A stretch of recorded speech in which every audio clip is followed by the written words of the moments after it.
Okay madam. Mister Kanshi Ram, తూర్పు దగ్గర ఉన్న చెట్టు పుట్ట ఏం విడిచిపెట్టద్దు, మొత్తం జల్లడబట్టుండ్రి. ఓవర్. ప్రసాదరావు సార్, ఆనాడు అడవులు పట్టుకుని రాముడు సీత కోసం తిరిగినట్టుందయ్యా నా పరిస్థితి. వీడికి రాముడి గురించి సరిగ్గా తెలిసినట్లేదయ్యా. 10 తలకాయలు ఉన్నాడే రాముడు అనుకుంటుండేడు. దొరికింది.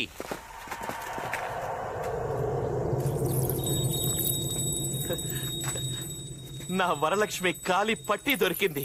ఈయన తల్లి, ఆ పిల్ల కాలి పట్టగొలుసు దొరికినందుకే ఈడింత కింద మీద అయిపోతున్నాడు. ఆ పిల్లని ఎత్తుకపోయినాడు, ఆడింకెంత ఖుషీగున్నాడో. పోచమ్మా, సార్, డౌట్ లేదు, నా వరం ఇక్కడే ఎక్కడో ఉండుంటుంది. వాళ్ళు ఆచుకు తెలిసింది సార్, అటు తూర్పు వెళ్తున్నారు.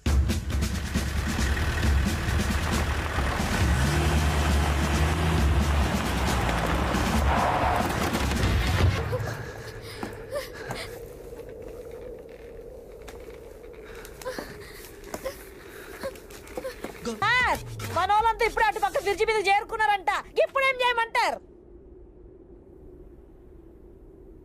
ముందుకొచ్చి లోయలోకి దూకమను. గట్లనే హోంగార్డ్ మిమ్మల్ని అందరినీ బ్రిడ్జి కొనాకొచ్చి దుంకమంటారు. దుంకుండ్రి. ఓవర్. సార్, దూకేయండి. ఓవర్.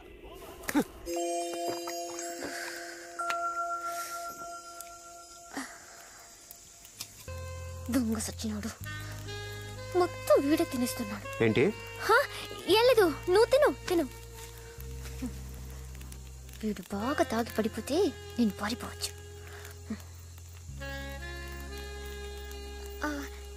అన్నీ నువ్వే తాగుతావా? కొంచెం ఉంచుతాలే. అన్నీ నువ్వే తాగు, మొత్తం ఫుల్గా తాగేయి. తాగి పడిపోతే పారిపోవచ్చు అనుకుంటున్నావా? నాకే కాదు, పప్పుకు కూడా దొరకవు. ఏదోటి వచ్చి తిని పారేస్తుంది. వీడు తాగిన మైకంలో నన్నేం చేయడు కదా.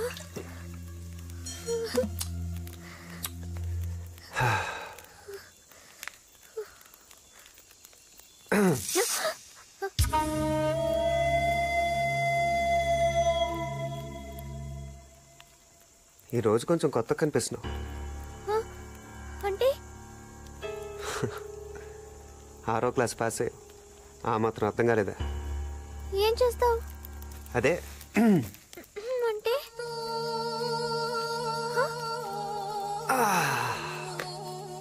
అదే మొన్నేదో అన్నావు కదా. నేనేమన్నాను? ఏదో చేస్తాను అనుకున్నావు కదా.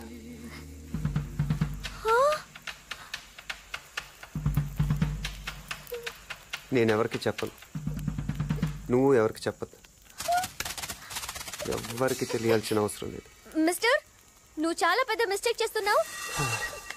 ఎప్పుడు మంచి పనులే చేస్తే బోర్ కొడుతుంది. అయినా ఇది ఇష్టంగా చేసే మిస్టేక్. నీకు దండం పెడతాను, నన్నేం చేయొద్దు. నేను దండం పెడతాను, ఏదో ఒకటి చేసుకొని.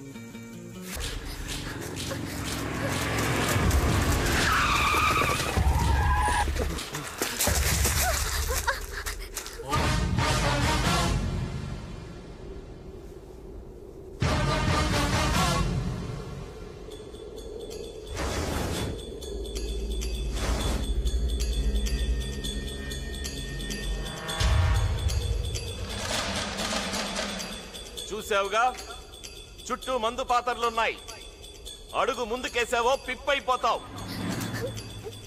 మర్యాదగా నా వరాన్ని నాకు అప్పగించి నువ్వు లొంగిపో. నీకు క్షమాభిక్ష పెట్టిస్తాను. అరే వీడేంటి మందు పాత్రలంటే దీపావళి టపాసులు అనుకుంటున్నాడా? వాటి పవర్ ఏంటో చూపిస్తే కానీ మన దారికి వచ్చేలా లేడు.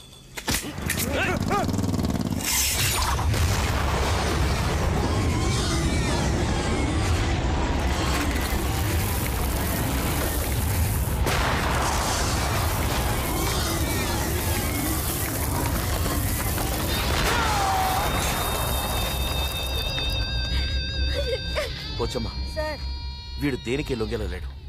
నేను మాటల్లో పెడతాను, నువ్వు వాడిని షూట్ చేసేయి. వద్దు సార్, పొరపాటానికి బుల్లెట్ తగిలి మందు పాత్ర మీద పడ్డాడు అనుకో, మీ వరం కూడా తుకడలు తుకడలు అయిపోతుంది సార్. వద్దు, అలా అవ్వకూడదు. రేయ్, నేను 7 అంకెలు లెక్క పెట్టేలోగా వెనక్కి రాకుంటే మా బుల్లెట్లకి నువ్వక్కడే కుప్పకూలిపోతావు.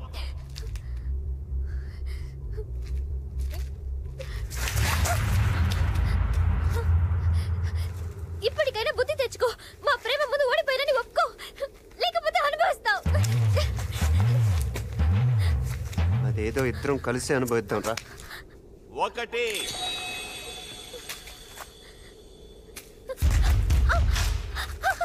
2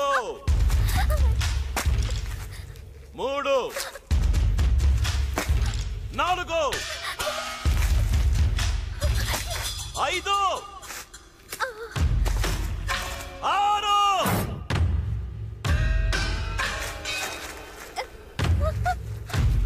7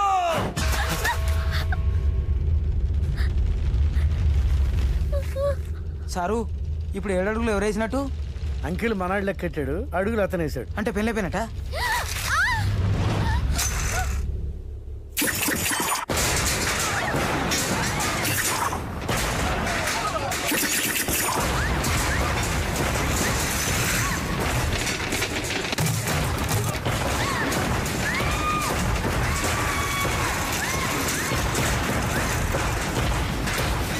నీ బతకనివ్వను. సార్ ఏయ్! అమ్మా బాంబు మీద కాలేసిండు.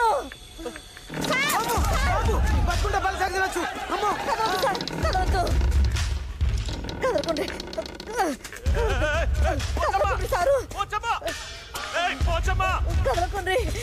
మంచి గిరుక్కున్నాడు కొడుకు, దెబ్బకు నుజ్జు నుజ్జు అయిపోతాడు, పేడ ఎవడైపోతుంది.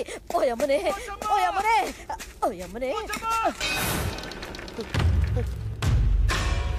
పరో!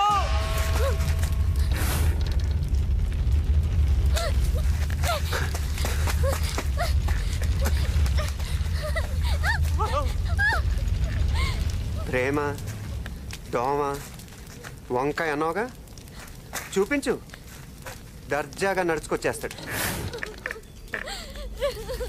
అక్కడుండు, అక్కడ.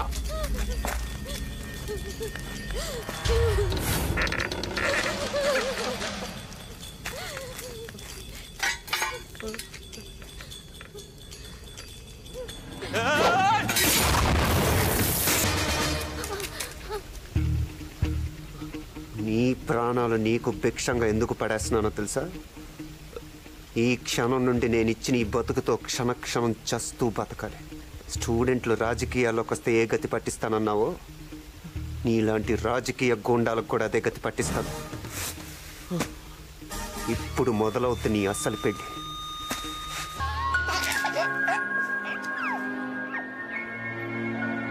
నీ పేరేంటమ్మా? యాదమండి. అడగలాడండి.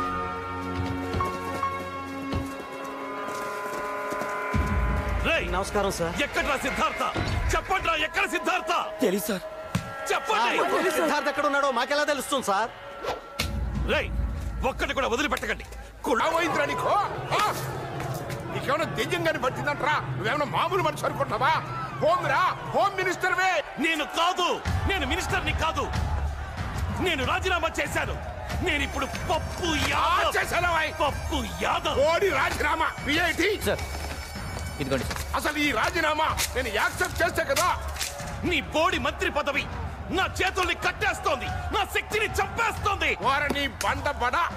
నువ్వు గొప్ప లీడర్ అని చెప్పు కదంట్రా. అయ్యగారిలో అందరినీ ఒప్పించి మరీ మినిస్టర్ గా కూర్చోబెట్టానా? యో, నేను నా పొజిషన్ లో సేఫ్ గా ఉంటేనే నీ పొజిషన్ సేఫ్. చూడు, లేకుంటే నువ్వు కట్టడాల ఇంతే.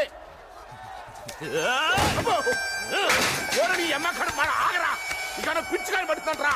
ఇదిగో, పాలిటిక్స్ అంటే ఇంతేరా. పబ్లిక్ సింపతి కోసం నేను ఫార్మాలిటీగా విజిట్ చేశా, అంతే. అర్థం చేసుకో. పదవి చేతులు లేకపోతే పబ్లిక్ కే తిరగబడతారు. నా ప్రతి politics politics politics politics. Siddhartha Siddhartha Siddhartha. ఎవరి కష్టాలనైతే చూసి రాజకీయాల్లోకి రావాలనుకున్నాము, వాళ్ళ పరిస్థితి మాత్రం మరీ అధ్వానంగా మారిందిరా. కూలీలా మారిన వాళ్ళు చూసాం, బిచ్చం ఎత్తుకునే పరిస్థితులను చూసాం, చివరికి ఇప్పుడు బలవంతపు చావులను కూడా చూడాల్సి వస్తుందిరా. పైగా పప్పు యాదవ్ మన మీద పగతో వాళ్ళని ఇంకా చిత్రహింసలు పెడుతూ వాళ్ళ కోసం కేటాయించిన పొలాలు నమ్ముకోగా ఏదో నామకే వాస్తే కట్టించిన ఇళ్ళని కూడా నిధులు లేవంటూ సగంలో ఆపేశాడు.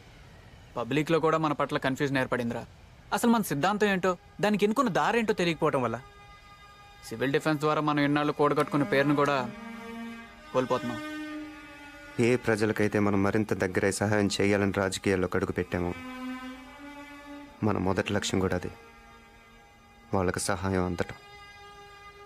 మనం అందరం ఎక్కటం ముఖ్యం కాదు, టెర్రరిస్టులుగా మన మీద పడ్డ నింద తొలగిపోవాలి. ఇదంతా పప్పు యాదవ్ చేసిన కుట్రను మనం నిరూపించగలిగితే ఈ రాజకీయాల్లోని మొదటి కలుపు ముక్క నీరేసే అవకాశం దక్కుతుంది. అసలు ఆ రోజు క్యాన్వాసింగ్ మనం అద్దెకు తీసుకున్న సూమో ఎవరిదైనా ఆరా తీస్తే ఏమైనా ఆధారాలు దొరకచ్చు. అమ్మో ఇన్నాళ్ళు ఈ అమ్మాయిని ఎలా భరించారా బాబు? బురదనేస్తుంది.